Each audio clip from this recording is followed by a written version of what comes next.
हाँ, अब आज हम अध्याय 3 संख्याओं के साथ खेलना को आगे बढ़ाते हुए आज हम 3 चीजों को समझने की कोशिश करेंगे।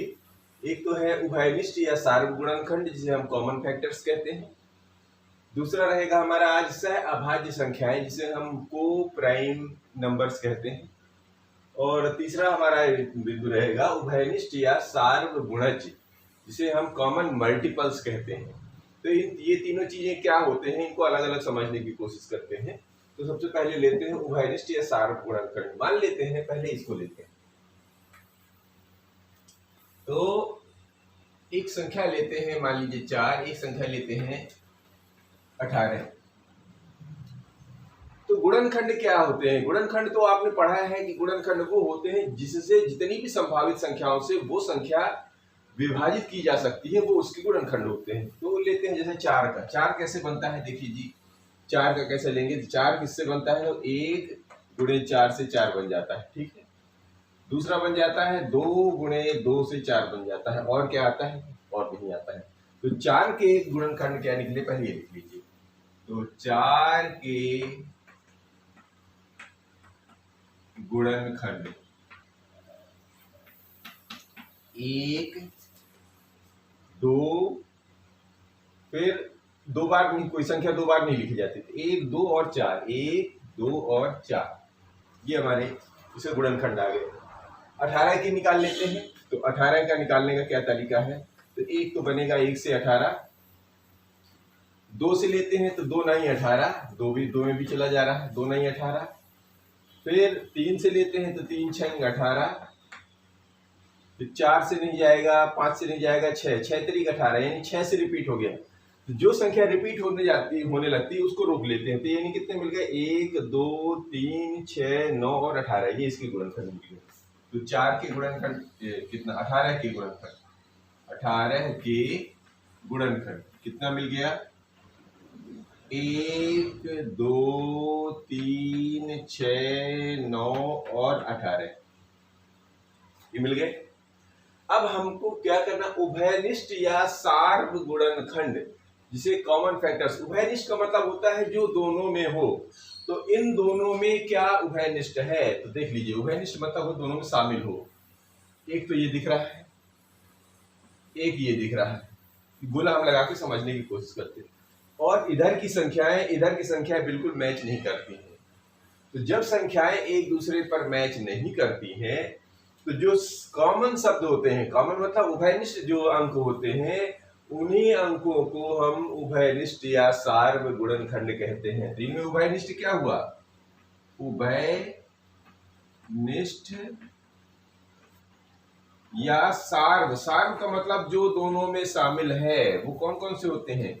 1 व 2। कौन कौन से हुए? 1 और 2 जो अंक है वो हमारे सार्वगुणनखंड कहलाते हैं, ठीक है। अब हम लेते हैं, समझने की कोशिश करते हैं। ये कहलाएंगे सार्वगुणनखंड। गुणनखंड उभयनिष्ठ या सार्वगुणनखंड, पहला वाला बात समझ में आए? तो कौन कौन से निकले? जो दोनों में हो। इस तरह और भी संख्याएं लेकर हम सार्वगुणनखंड निकाल सकते हैं, ठीक है। अब लेते हैं सह अभाज्य संख्याएं। तो चलो, सह अभाज्य संख्याओं के लिए हम क्या करते हैं? इसको मिटाते हैं।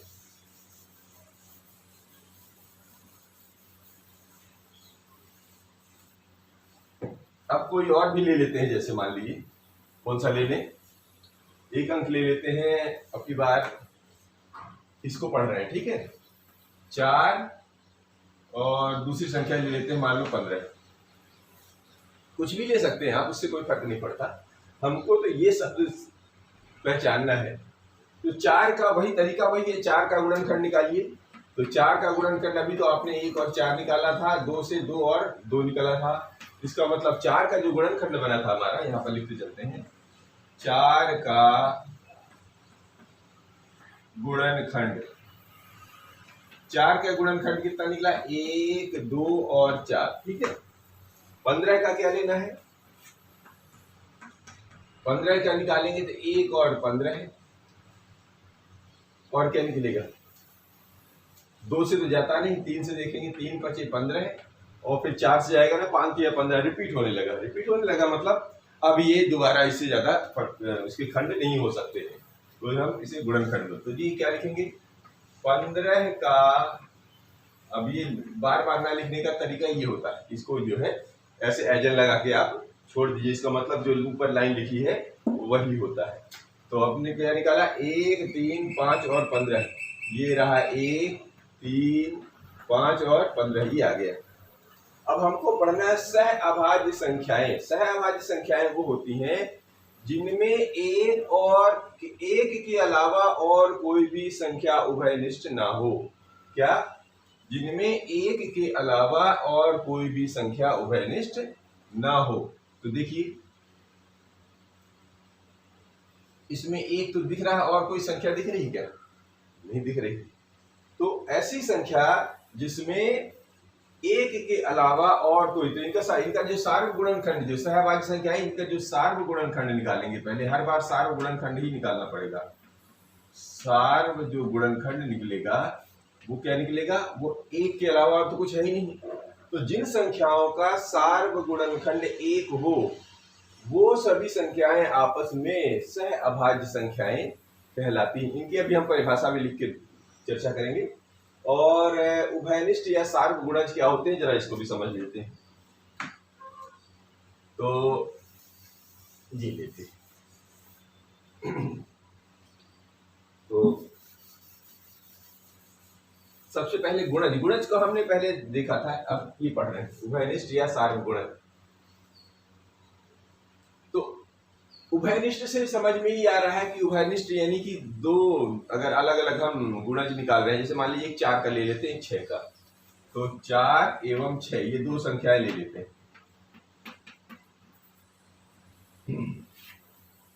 इनका पहले गुणज निकाल लेते हैं। गुणज क्या हुआ?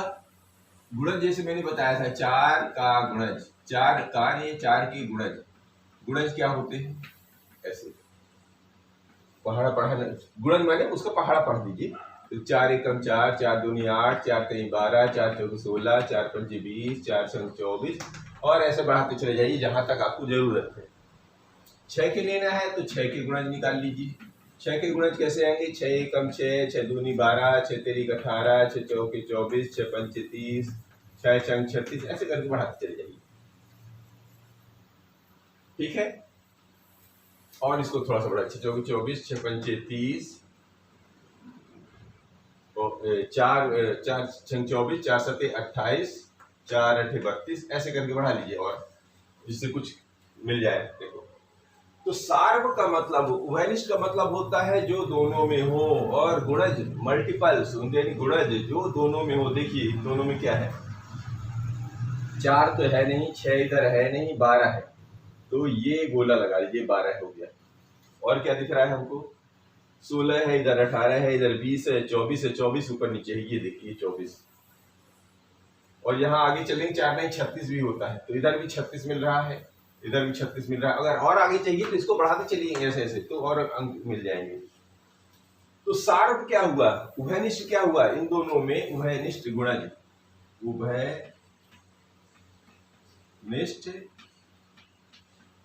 गुणज, उभयनिष्ठ गुणज क्या हुआ? एक तो हुआ 12 दोनों में शामिल है, इधर फिर है 24, फिर है 36, और अगर बढ़ाएंगे तो और आगे ऐसे मिलते जाएंगे।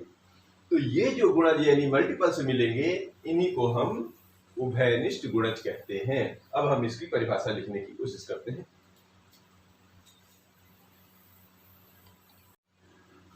तो जो अभी हमने पढ़ा है उसी को परिभाषा के रूप में लिख लेते हैं। तो उभयनिष्ठ या सार्वगुणनखंड की परिभाषा ऐसे बनी कि जिन संख्याओं के गुणनखंडों में समान रूप से अंक उपस्थित हो, अंक ये कहलाएंगे, ठीक है ना, समान रूप से मतलब इसमें भी हो इसमें भी हो, तो उन सभी संख्याओं को या उन सभी अंकों को उभयनिष्ठ या सार्वगुणनखंड। देखिए अंक की संख्या में कोई ज्यादा डिफरेंस नहीं है। जब हम किसी संख्या को या किसी अंक को बोलते हैं यानी उच्चारण करते हैं तो वो हम संख्या बोल देते हैं, और जब उसी संख्या को हम लिखने लगते हैं यानी लिख देते हैं, लिपिबद्ध करते हैं, तो वो संख्या फिर अंकों के रूप में लिपिबद्ध करते हैं। ठीक है ना, अंतर समझ में आए? लिपिबद्ध करने वाली संख्याओं को अंक कहते हैं बस, और जो बोलने वाले अंकों को या बोलने वाली संख्याओं को संख्या ही, अंकों को ही संख्या कहते हैं। ठीक है। और कुल मिला के ये सारे क्या होते हैं, प्रतीक चिन्ह। तो शब्द थोड़ा सा बदलना चाहे कि प्रतीक चिन्हों को यदि हम लिख दें तो वो हो जाते हैं अंक, और प्रतीक चिन्हों को यदि हम बोल दें तो वो हो जाते हैं संख्या। इसमें कंफ्यूज नहीं होना है आपको।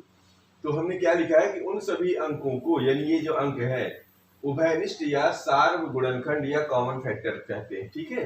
अब ये उदाहरण के रूप में हम समझ सके थे, और यहाँ पे देखिए 1 और 2 दोनों में शामिल है, इसे इन्हीं को ही हम सार्व गुणनखंड या उभयनिष्ठ गुणनखंड कहते हैं। ठीक है। अब दूसरे बहुत सारे उदाहरण लेकर देख सकते हैं। अब हम दूसरा वाला लेते हैं। अब सहअभाज्य संख्याएं अर्थात को प्राइम नंबर्स की परिभाषा हम लिखने की कोशिश करते हैं कि दो संख्याएं जिनमें केवल एक ही सार्व गुणनखंड होता है, जैसे यहाँ पर लिया है 4 एवं 15, तो ऐसी संख्याएं क्या कहलाएंगी, सहअभाज्य संख्या या को प्राइम नंबर कहलाते हैं। देखिए 4 एवं 15 लिया हमने, तो 4 का गुणनखंड 1 2 4 निकला, 15 का गुणनखंड 1 3 5 15 लिया। आप कोई भी संख्या ले लीजिए, बस ध्यान ये रखना है कि उसका जो 4, जैसे 4 और 15 में 1 आ रहा है, तो बाकी भी संख्याओं में भी अगर ले रहे हैं, अगर उनमें एक ही केवल सार्व गुणनखंड आ रहा है, तो हम जैसे इसमें एक ही आया और तो कोई तो मिल नहीं रहा है, तो ये जो 4 और 15 का सार्व गुणनखंड 1 आया, तो इन्हीं दोनों अंकों को, यानी कि ये जो अंक लिखे संख्या लिए थे, इन्हीं दोनों संख्याओं को हम सहअभाज्य संख्याएं कहते हैं, या 4 एवं 15 जैसे यहाँ पर लिया है, तो 4 और 15 सहअभाज्य संख्याएं कहलाती है। तो आप दूसरे भी अंक बदल के देख लीजिए, उनमें बस ध्यान रखे रखना है कि यदि 1 आ जाए, क्या सार्व गुणनखंड 1 आ जाए, तो ही हम उन्हें सहअभाज्य संख्या कहेंगे, अन्यथा वह कुछ और है, फिर 1 से ज्यादा आ जाएंगे तो फिर वो कुछ और, फिर सार्व गुणनखंड कहलाएंगे, तो सहअभाज्य नहीं कहलाएंगे। ठीक है ना। अब एक और है, उसको भी लेते हैं। अब उभयनिष्ठ या सार्व गुणज भी समझ लेते हैं। तो अंग्रेजी में बोलते हैं कॉमन मल्टीपल्स। तो इसकी जो परिभाषा बनी, पढ़ तो चुके हैं हम, परिभाषा लिखना है। तो ऐसी संख्याएं जिनके गुणज, जैसे यहाँ पर ली गई है, आपस में दोनों में उपस्थित हो, जिनके गुणज आपस में दोनों में उपस्थित हो, उन गुणजों को, यानी ये जो संख्याएं विद्यमान है, उन जिनको गुणज बोल रहे हैं, उन गुणजों या मल्टीपल्स को उभयनिष्ठ या सार्व गुणज या कॉमन मल्टीपल्स कहते हैं। ये इसकी परिभाषा हुई। और हमने 4 एवं 6 को उदाहरण लेके लिया था।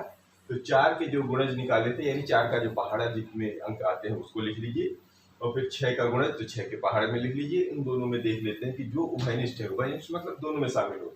तो 4 एवं 6 के सार्व गुणज कौन कौन से निकल आ रहे हैं, देखिए 12 में लगा है गोला, फिर 24 में, 36 में। आप गोला लगाइए या ना लगाइए, पर आपको संख्या दोनों में ढूंढ लेनी। तो इसमें कौन कौन से घर निकल आई, 12 है, 24, 36। तो ये 12, 24 और 36 क्या कहलाएंगे, 4 एवं 6 के सार्व गुणज कहलाएंगे। बस यही परिभाषाएं हैं। फिर कल हम प्रश्नावली को अलग से वीडियो में शामिल करते हैं।